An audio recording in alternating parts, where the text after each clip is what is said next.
¿Qué tal?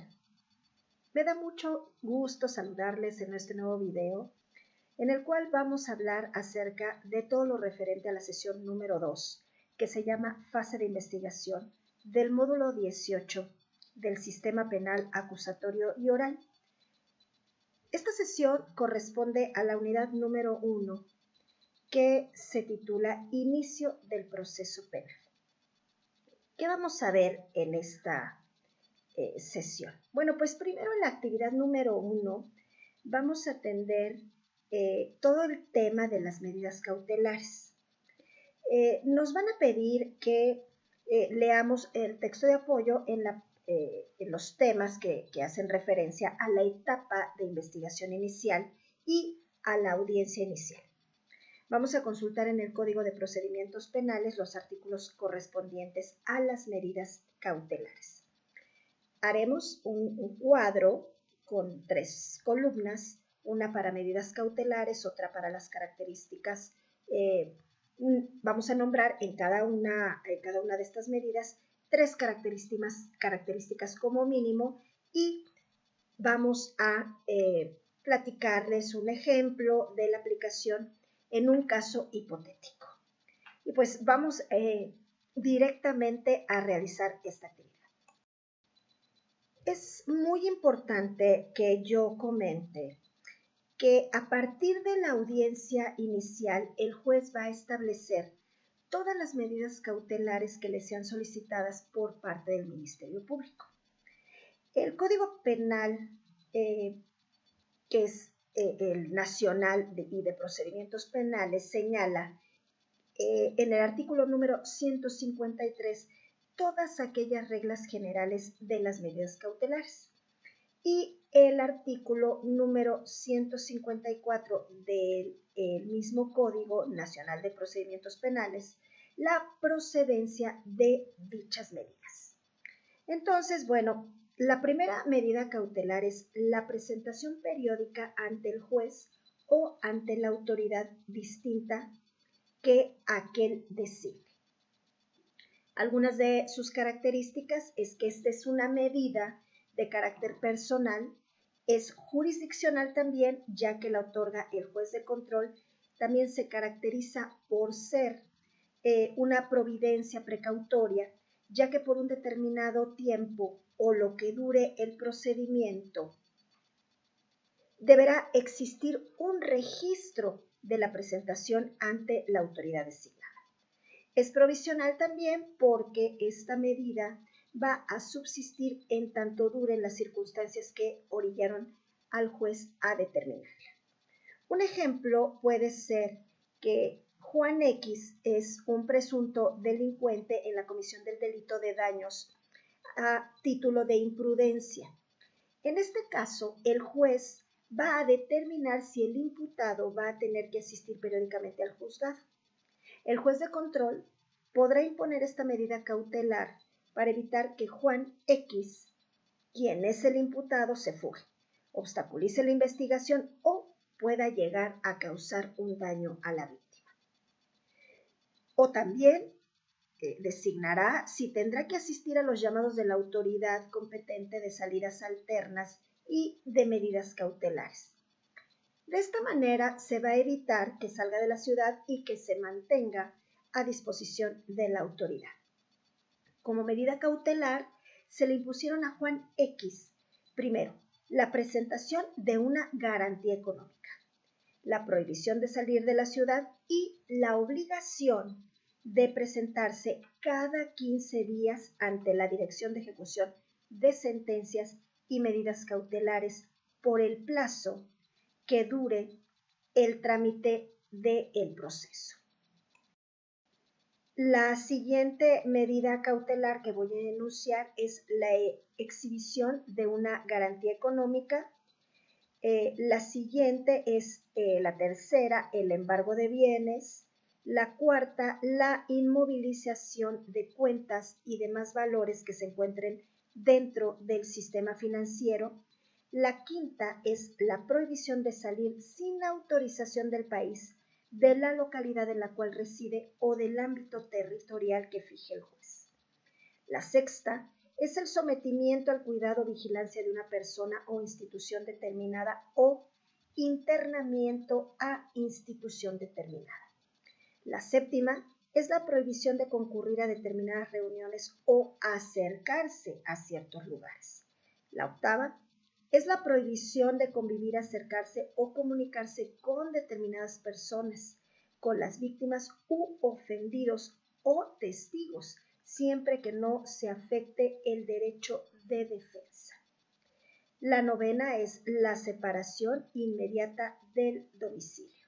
La décima es la suspensión temporal en el ejercicio del cargo cuando se le atribuye un delito cometido por servidores públicos. La onceava es la suspensión temporal en el ejercicio de una determinada actividad, ya sea profesional o laboral. La 12 es la colocación de localizadores electrónicos. La 13, el resguardo en su propio domicilio con las medidas o modalidades que el juez disponga. La 14, la prisión preventiva. Bueno, pues de cada una de ellas yo, como lo solicita la misma actividad, definí sus características, mínimo 3, y ejemplifiqué su aplicación en un caso hipotético. Ahora, vamos de inmediato a dar inicio a la actividad número 2. Esta sesión de la fase de investigación en la actividad número 2, analizaremos la audiencia inicial. Este trabajo se nos solicitó elaborarlo apegándonos y basándonos en la audiencia inicial, en donde se debate la legalidad de la detención, la imputación, la imposición de medidas cautelares y se va a resolver la vinculación o no a proceso. Además, en ella se va a determinar el plazo para la investigación complementaria. Nos solicita que concluyamos la lectura de nuestro texto de apoyo y que asistamos a una audiencia inicial ante el tribunal de enjuiciamiento más cercano. Como yo les comenté, acudí al tribunal de la Ciudad de México y bueno, pues pude asistir, ver alguna de estas audiencias. ¿Qué tenemos que identificar? Redactando un reporte, el nombre y datos de identificación del juzgado al que asistimos, los datos de identificación del juicio, fecha y hora de la audiencia, nombre del o de los imputados, delito del que se le acusa al o a los imputados, narración del desarrollo particularizando cada una de las fases del proceso que observamos y hacer un registro de incidencias. Teoría del caso del Ministerio Público y la defensa, así como los resultados obtenidos durante el desarrollo de la audiencia. Fue importante manifestarle al profesor, como lo hice en la sesión anterior, que no se permitía ni tomar fotos ni hacer notas dentro de la sala en donde se llevara a cabo la audiencia. Ahora bien, el juez de control es la figura que va a atender esta fase del proceso, a partir de que la investigación se judicializa y hasta que se emite el auto de apertura de la audiencia del juicio oral. El artículo 307 del Código Nacional de Procedimientos Penales es el que señala y explica la audiencia inicial. No dejen de atender este artículo. Entonces yo le platiqué al maestro todo lo que vi en esta audiencia inicial, anoté nombre y datos de identificación del juzgado, que era en el Tribunal Superior de Justicia de la Ciudad de México, el Juzgado de Control y Juicio Oral en la Colonia Doctores. En los datos de identificación del juicio, bueno, la unidad de gestión judicial, la 4, la sala 3, el expediente con el número que le correspondiera. Ustedes todos estos datos los van a obtener si ven vía internet alguna de estas audiencias, que seguramente debe de haber muchísimas. Fecha y hora de la audiencia, como ya lo he mencionado antes, que fueron los datos que nos solicitaron, nombre de las y los imputados. Bueno, pues me los grabé porque ya ven que no se puede anotar nada. Delito del que se acusa, ya a partir de aquí pues voy a dar los datos sin ningún problema. Era un delito de violencia familiar. Narré todo el desarrollo, particularizando la fase del proceso y registro de incidencias. ¿Qué hizo el juez aquí? Verificó que todas las partes se encontraban presentes en la audiencia como corresponde y con estricto apego al artículo número 308. Al estar todas las partes presentes, el MP y el abogado defensor se presentan y se identifican. El juez de control recibe de ellos los datos suficientes para el envío de notificaciones y citaciones. A partir de ese momento, también el juez de control solicita al imputado sus datos generales y verifica con él si ha sido informado de sus derechos, conforme al artículo número 307 del Código Nacional de Procedimientos Penales. También se le solicita al imputado sus datos personales para poder enviarle notificaciones y citaciones, previniéndolo que de proporcionar datos falsos o de no actualizar los mismos se tendrían consecuencias, conforme lo señala el artículo número 309 del citado código, y que el artículo 168 hace referencia a que si proporciona datos falsos se podría constituir la presunción de fuga. También se le informó al imputado que podría proporcionar sus datos en voz alta o mencionarlos y conservarlos de manera reservada. Él podría elegir cualquiera de estas dos opciones. A partir de este momento, el juez de control informa y explica al imputado sus derechos en caso de que no se le hubieran informado o que no los hubiera entendido todo lo anterior, tal como lo señala el artículo número 307 del Código Nacional de Procedimientos Penales. A partir del siguiente tema, en la siguiente fila, yo hablé acerca de la teoría del caso por parte del Ministerio Público y la defensa. Cité también el artículo número 308 del citado código y el 312, el 313, el 315, porque hice un detalle de todas las partes del proceso junto con el artículo, el 310, 311 y pasé a la siguiente fase que se titula Resultados obtenidos durante el desarrollo de la audiencia.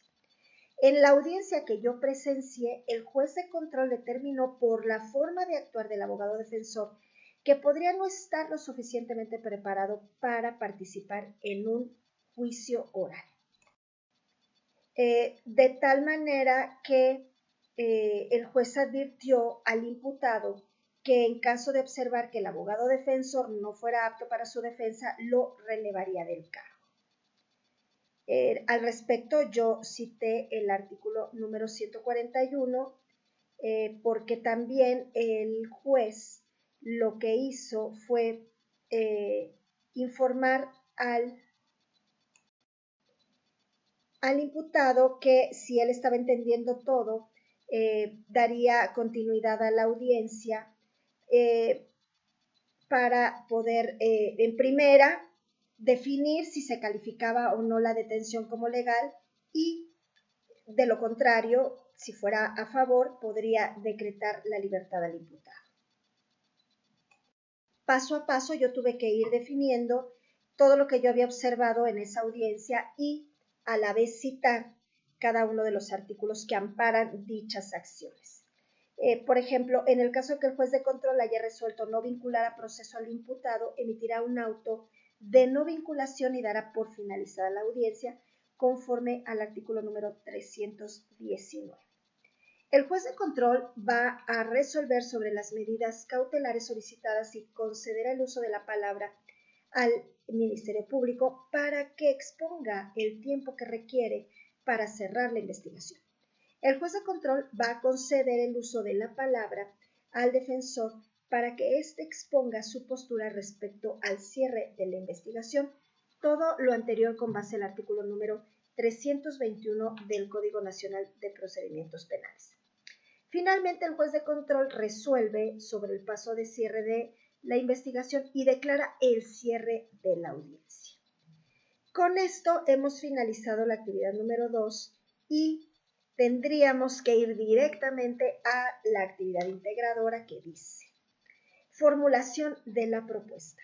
Nos solicita esperar un caso que los docentes nos proporcionaron en ese momento y en un documento de texto señalar, primer punto, nombre de cada uno de los participantes, conductas que cada uno de estos desplegó, delitos o delito que se configuran conforme al Código Penal Federal, grados de participación en cada uno de los sujetos, así como el nombre de la víctima u ofendido, circunstancias, las de modo, tiempo, lugar y ocasión, así como el fundamento legal de la formulación de la imputación.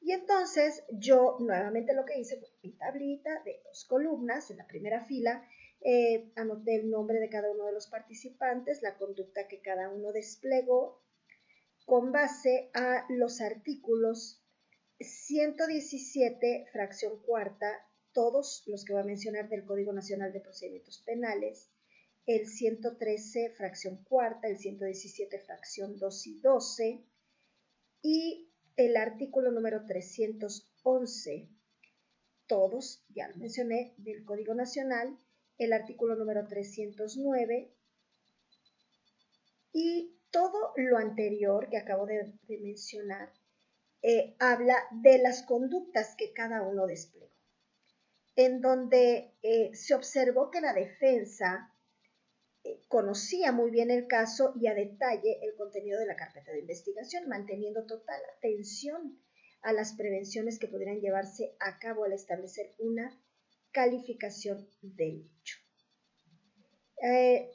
También los delitos que se estaban atendiendo en ese momento, en esa audiencia, era un delito consumado por el imputado, como homicidio agravado, previsto y sancionado, así como la sustracción de menores. El grado de participación del imputado es de autoría directa inmediata. Había denunciante u ofendido y había una víctima también.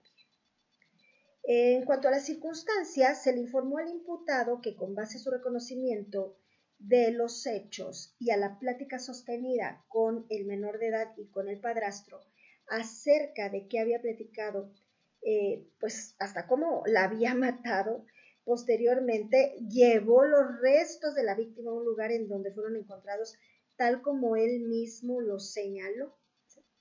Una situación muy complicada. Fue la persona que se encontraba con la víctima durante el mes de agosto de 2008, siendo el mismo imputado quien llevó a la policía al lugar en donde, según su confesión, dijo haber aventado e incinerado sus restos. Él mismo confesó haber matado a Rubí por celos al encontrarlo con su supuesto amante. Los fundamentos legales que pudimos observar de la imputación son el artículo número 20, apartado B, fracción tercera, y del mismo artículo, la fracción número 3, que dice, ya creo que ya lo repetí 2 veces, ¿verdad? Pero bueno, a que se le informe tanto en el momento de su detención como en su comparecencia ante el Ministerio Público o el juez. Cada uno de los hechos que se le imputan y los derechos que le asisten. Tratándose de delincuencia organizada, la autoridad podrá autorizar que se mantenga en reserva el nombre y los datos del acusado. También mencioné en esta parte el fundamento legal de la formulación de la imputación, el artículo número 113, fracción 4, 5, el 117, fracción 1 y 2, el 309, 9, 10, 11, 12 del Código Nacional de Procedimientos Penales. Así como también hacer énfasis en el artículo que ya nombré, que es el 309, oportunidad para formular la imputación a personas detenidas. He hecho mención también al Pacto Internacional de Derechos Civiles y Políticos en su artículo número 9.2, así como el artículo 7.4 y 8.2 de la Convención Americana sobre los Derechos Humanos. Y con esto habremos finalizado la sesión número 2 del módulo 18. Espero que les haya servido, aunque sea una partecita, pero bueno, siempre cuando algo nos ayuda a avanzar en una actividad, pues nos da muchísimo gusto porque, bueno, estudiamos más e invertimos menos tiempo en las búsquedas. Me despido por esta ocasión, los voy a ver muy pronto en la sesión número 3. Lo que les quiero pedir es que se suscriban al canal, que le den like, activen notificaciones y compartan, por favor. Nos vemos hasta el próximo video. Bye.